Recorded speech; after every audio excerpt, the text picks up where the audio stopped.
Hello guys, a very warm welcome to our YouTube channel Education Classes. Today we are going to discuss about an interesting chapter, The Necklace. The Necklace is the fiction short story which is written by Guy de Maupassant. The Necklace is one of the famous short story. This story is one of the favorite story of all the students. Now some points are discussed about Guy de Maupassant. His full name is Henry Rene Albert Guy de Maupassant. Guy day Maupassant का पूरा नाम Henry Renee Albert गाय day Maupassant है। इनका जो जन्म हुआ था 5 अगस्त 1850 और ये मर गए थे 6 जुलाई 1893 को। गाय डे मोपासा जो है वो अधिकतर शॉर्ट स्टोरी के लिखने से ये विख्यात है। इन्होंने 6 नॉवेल्स लिखी हैं, 300 शॉर्ट स्टोरीज़ लिखी हैं, 3 travel books and 1 volume of words लिखे हैं। द नेकलेस जो है वो फ्रेंच में ला पारूरे के नाम से जाना जाता है और ये पब्लिश हुआ है 1888 को। So we can say that the necklace is also called in France la Parure and the diamond of necklace. There are 3 main characters in the necklace. The first one is Mathilde Loisel. Mathilde Loisel को और एक नाम से जानते हैं M Loisel. M Loisel, M का मतलब होता है Madam Loisel. Okay, Mathilde is the wife of Mr Loisel. The second one is mister लोइसल। Mister Loisel कौन होते हैं? He is a common clerk, board of education. He is the husband of M Loisel. M Loisel जो होते हैं वो common clerk होते हैं। Clerk का मतलब क्या होता है? क्लर्क का मतलब होता है लो ग्रेड पोस्ट होता है। Means we can say that a person employed in an office or bank to keep records, accounts and undertake other routine administrative duties. Now we can see the beautiful picture of Matilda. Matilda is one of the pretty and a young lady. Matilda जो थी वो बहुत ही pretty और खूबसूरत दिखती थी। जिस तरीके से वो खूबसूरत दिखती थी बट बदकिस्मती से वो क्लर्क की फैमिली में पैदा हुई। वो हमेशा लग्जूरियस लाइफ और कंफर्ट जोन में रहना चाहती थी। वो हमेशा ख्याली पुलाव पकाते रहती थी कि मेरे पास ये होना चाहिए था, वो होना चाहिए था। मीन्स अमीरी के बारे में वो अधिकतर सोचती थी। बोला जाता है ना कि जो हमारे पास होता है उसके बारे में हम लोग नहीं सोचते, जो हमारे पास नहीं है उसके बारे में हम लोग सोचते हैं। तो वही ख्याली पुलाव पकाते ही रहती थी Matilda. She is always live in imaginary world. क्या ही हो सकता था जब वो क्लर्क का फैमिली में पैदा हुई तो ना उसके पास ना डॉरी था। डॉरी मतलब दहेज नहीं था, ना कोई आशा था कि कोई भी अमीर लड़का जो है उससे प्यार करे या उससे कोई शादी करे। ठीक है, बट फिर भी उसका एक नॉर्मल परिवार में उसका शादी हुआ। वही क्लर्क का फैमिली में उसका शादी होता है और she was simple but she was unhappy. ठीक है, वो सिंपल ही रहती है, नॉर्मल फैमिली में ही जाती है बट वो खुश नहीं रहती है। क्यों खुश नहीं रहती है? क्योंकि उसका वहाँ पे लग्जूरियस लाइफ नहीं वो जी पाती है, ना वो अपना कंफर्ट जोन में रह पाती है। वो सोचती रहती है कि हमको जो चाहिए वो क्यों नहीं मिल रहा है। वो हमेशा डिस्ट्रेस में रहती थी। जब उसका शादी हुआ, शादी किससे होता है? मिस्टर लोइजल से। मिस्टर लोइजल कौन होते हैं? एक क्लर्क होते हैं। एक क्लर्क के पोस्ट में वो काम करते हैं। तो मैटिल्डा जो है वो अब शादी करके वो चली जाती है तो वो एक अपार्टमेंट में रहती है। तो जो अपार्टमेंट रहता है वो वहाँ का जो वॉल वगैरह होता है, जो चेयर्स होते हैं वो थोड़े से फटे चुटे रहते हैं, कुर्सी फटी हुई रहती है और जो वहाँ का वॉल्स होता है शेबी वॉल्स होता है। शेबी का मतलब होता है जर्जर, मीन्स पपड़ी जैसा उखड़ जाता है जो वॉल, वैसा होता है। बेचारी मैटिल्डा से ये सारा दुख सहा नहीं जाता है। वो देखती है कि इधर से पपड़ी निकल रहा है, चेयर्स फटे हुए हैं। ठीक है, तो वो इतना ज़्यादा डिस्ट्रेस हो जाती है कि वो इमेजिनरी वर्ल्ड में वो जीते रहती है कि मेरे पास अच्छा सा ड्रेस हो, अच्छा सा ज्वेलरी हो, अच्छा सा चमचमाता हुआ उसके पास डिशेस हो, मीन्स बर्तन हो अच्छा खासा, और वो मॉडर्न लाइफ के बारे में सोचती रहती है। वन डे इवनिंग का टाइम हुआ रहता है और मैटिल्डा के हस्बैंड आए हुए रहते हैं और अपने हाथ में साथ में एक बड़ा सा इन्वेलप लेके आए हुए रहते हैं और वो अपनी पत्नी को बोलते हैं दिस इज़ फॉर यू। ठीक है, तो मैटिल्डा क्या करती है, उसको कुछ मरमरिंग करके बोल के वो फेंक देती है कार्ड को, इनविटेशन कार्ड को, और उनके हस्बैंड जो है वो देखते का देखते रह जाते हैं।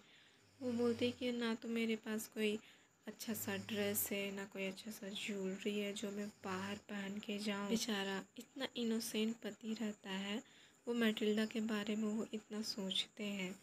ठीक है, तो मैटिल्डा क्या करती है, उसका जस्ट अपोजिट कर देती है, फेंक देती है। बेचारा को बहुत बुरा लगता है, बट उनके हस्बैंड बोलते हैं कि वो जो तुम जो थिएटर पहन के मूवी देखने गई हुई थी वो तो ड्रेस है ना तुम्हारे पास, बट वो उसको ड्रेस अच्छा नहीं लगता है जो थिएटर में पहन के जाती है वो ड्रेस। मिस्टर लुइजर बोलते हैं कि हम लोगों को हैप्पी होना चाहिए क्योंकि ये जो इनविटेशन कार्ड है बहुत कम कोई लोगों को मिला है, जिसमें कि हम लोगों को मिला है, तो हम लोगों को हैप्पी होना चाहिए। बट नहीं, मैथिल्डा को तो गुस्सा आना रहता है, वो फेंक देती है इन्वेलप को। इनविटेशन जो कार्ड मिला था वो इनविटेशन कार्ड के अंदर में लिखा हुआ था the minister of public instruction and Madam George Ramponneau ask the honour of Mr and Madam Loisel's company Monday evening January 18 at the minister's residence. ये लोग को पार्टी में कब जाना था? At the Monday evening January 18 को जाना था। कहाँ पे जाना था? मिनिस्टर्स रेसिडेंस में ये लोग को जाना था। अब करे तो क्या करे, मैटिल्डा के पास पहनने के लिए कुछ भी नहीं था अच्छा। तो उसके हस्बैंड बोलते हैं कि अच्छा ड्रेस खरीदने में कम से कम कितना पैसा लग जाएगा।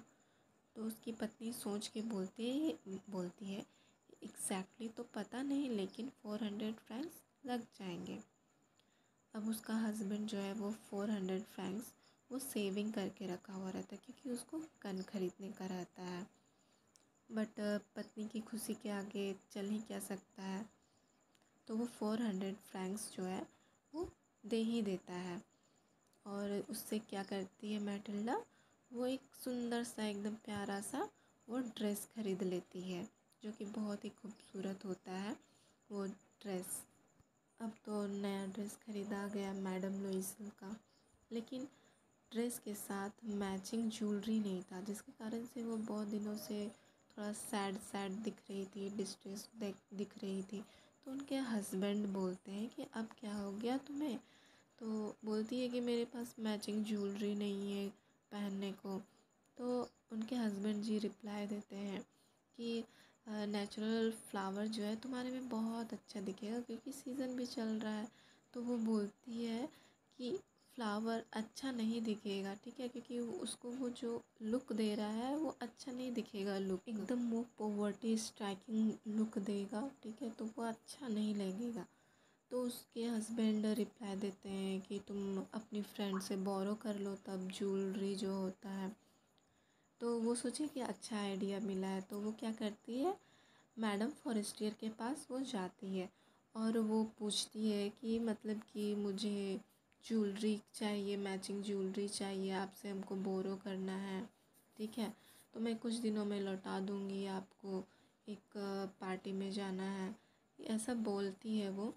तो जो मैडम फॉरेस्टियर रहती है वो बहुत सारा कलेक्शन दिखाती है ज्वेलरी का, तो उसमें से मतलब कि पसंद नहीं आता है। तो बट वो जो मैडम फॉरेस्टियर रहती है वो कुछ और दिखाती है कि शायद कुछ तो पसंद आ जाए। तो उसमें से एक डायमंड नेकलेस उसको पसंद आता है जो कि एकदम बहुत खूबसूरत सा पैकेजिंग में एकदम पैक हुआ रहता है और उसको बहुत ही भाता है। तो वो नेकलेस उसको बहुत ही पसंद आता है और वो बोरो कर लेती है मैडम फॉरेस्टियर से। अब तो उसके पास मैचिंग ज्वेलरी हो जाता है, मैचिंग ड्रेस हो जाता है, वो बहुत ही खुश होती है अब पार्टी में जाने के लिए वो बहुत ही सुंदर दिखती है और वो इतनी ज़्यादा सुंदर दिखती है कि सब कोई उसको देखते का देखते ही रह जाता है। और वो उस नाइट बहुत जी भर नाचती है, बहुत इन्जॉय करती है, सब कोई उसको देखता है।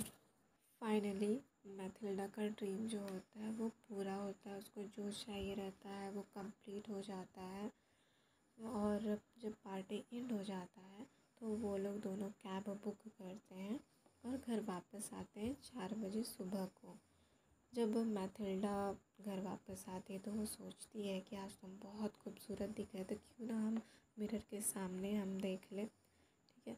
और वैसे भी जब भी कोई खासकर लेडी जो होती है पार्टी में जाती है तो वो मिरर में ऑफ कोर्स देखती है कि हम किस तरीके से दिख रहे थे। ये कॉमन बात है, चाहे कोई भी पार्टी में जाता है तो वो मिरर के आगे में वो ज़रूर देखता है, चाहे हम हो या आप हो। ज़रूर करके कमेंट में बताइएगा आप लोग करते हैं कि नहीं करते हैं। चलिए, तो क्या होता है कि मैथिल्डा जो है वो मिरर के सामने में देखती है, बहुत ज़ोर से चिल्लाती है जैसे वो देखती है, और देखती है कि उसका जो नेकलेस है वो गायब रहता है, ठीक है। और उसके हस्बैंड भी सडन हो जाते हैं कि नेकलेस कहाँ गया। वो सभी जगहों में वो ढूंढते हैं, उनके हस्बैंड जी निकलते हैं स्ट्रीट में ढूंढते हैं। वो बोलते भी हैं कि कहीं कैब में तो गिरा तो नहीं दी थी। वो लोग सभी जगहों में ढूंढते लेकिन नहीं मिलता है। फाइनली वो लोग क्या करते हैं कि पुलिस में कंप्लेन लिखवाते हैं, न्यूज़पेपर में एडवर्टीज़मेंट करते हैं और रिवार्ड भी देने का वादा भी करते हैं कि अगर किसी को नेकलेस भी मिलता है तो उसे रिवॉर्ड भी मिलेगा। 1 हफ्ता हो जाता है लेकिन मिलता नहीं है नेकलेस उन लोगों को। फाइनली वो लोग एक शॉप में जाते हैं, पैलेस रॉयल शॉप में जाते हैं, ठीक है। तो जो मैथिल्डा है जो नेकलेस गुम कर देती है वही सेम नेकलेस, डायमंड नेकलेस वही दुकान में मिलता है जो कि 40,000 फ्रैंक्स का रहता है, ठीक है। और वो लोग को मतलब 36,000 फ्रैंक्स में मतलब कि लास्टली मिल जाता है कि आपको 36,000 में मतलब ये नेकलेस मिल जाएगा। तो मिस्टर लॉयज़ल के जो पिताजी रहते हैं वो 18 फ्रैंक्स जो है वो छोड़ के गए हुए रहते हैं। तो वो 18 फ्रैंक्स जो है वो किसी भी तरीके से मैनेज करता है, लोन लेकर किसी से बोरो करता है फ्रेंड लोग से, ठीक है। तो मतलब वादा करता है कि हम इतना में चुका देंगे आप लोगों को, ऐसे वैसे करके वो 18 फ्रैंक्स जो है वो जुगाड़ करता है और वो डायमंड नेकलेस वो ख़रीद लेता है और मैडम फॉरेस्टियर को वो लोग दे देते हैं। जब मैथिल्डा डायमंड नेकलेस जो है वो मैडम फॉरेस्टियर को लौटाने जाती है तो मैडम फॉरेस्टियर बोलती है कि you should have return them to me sooner for I might have needed them. तुमको जल्दी लौटाना चाहिए था, ठीक है ना, क्योंकि मैडम फॉरेस्टियर को भी ज़रूरत था उस नेकलेस का।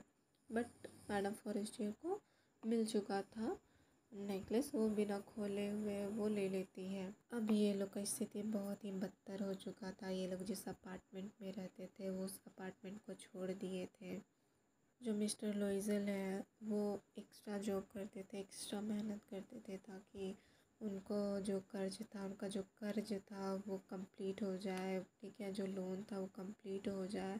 और मैथिल्डा जो है वो भी सब दूसरों के घर में जाकर बर्तन धोती थी, काम करती थी, वो भी पैसा कमाती थी ताकि कर्ज जल्दी से चुकता हो सके, पूरा हो सके। मैथिल्डा दूसरों के घरों में जाकर बर्तन धोना, कपड़े धोना, ये सारे काम काज करती थी।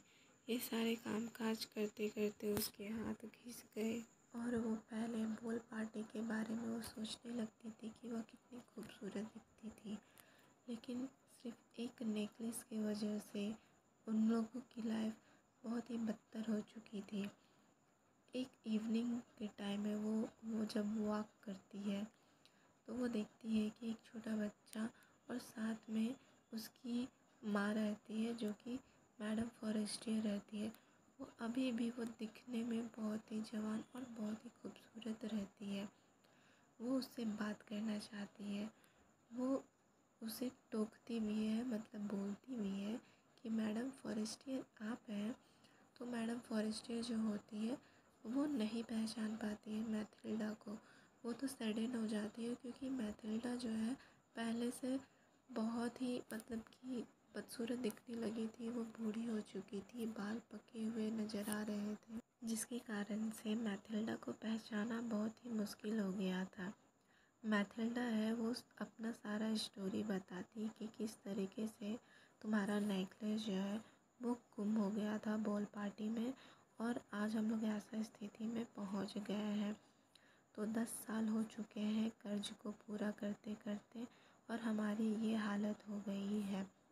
तो जो मैडम फॉरेस्टियर रहती हैं ये सब सुनती है, और वो बोलती है कि पुअर मैथिल्डा, ये तो सिर्फ 500 फ्रैंक्स का ही था, तुमने इतना मेहनत क्यों किया, तुमको पहले ही हमको आके बोलना चाहिए था। बस मैथिल्डा जो है ये बात सुनकर वो शॉक हो जाती है और चुप हो जाती है, और यहीं पर कहानी एंड हो जाता है। At end of the story में हम लोगों को पता चलता है कि honesty is the best policy. मतलब कि जब नेकलेस गुम हो चुका था तो मैथिल्डा को तभी बता देना चाहिए था कि नेकलेस गुम हो गया है। ये तभी पता चल जाता कि जो नेकलेस था वो रियल में नहीं था। So that would have saved her from living a miserable life for 10 years. जो उसका 10 साल तक माइजरेबल लाइफ रहा है वो ना होता अगर वो पहले बताई हुई रहती तो। So what we have in our life, it should be always grateful to our God. Thank you guys. I hope you will like this video. Hit the thumbs up and press the bell icon for the further notification. See you soon guys in the next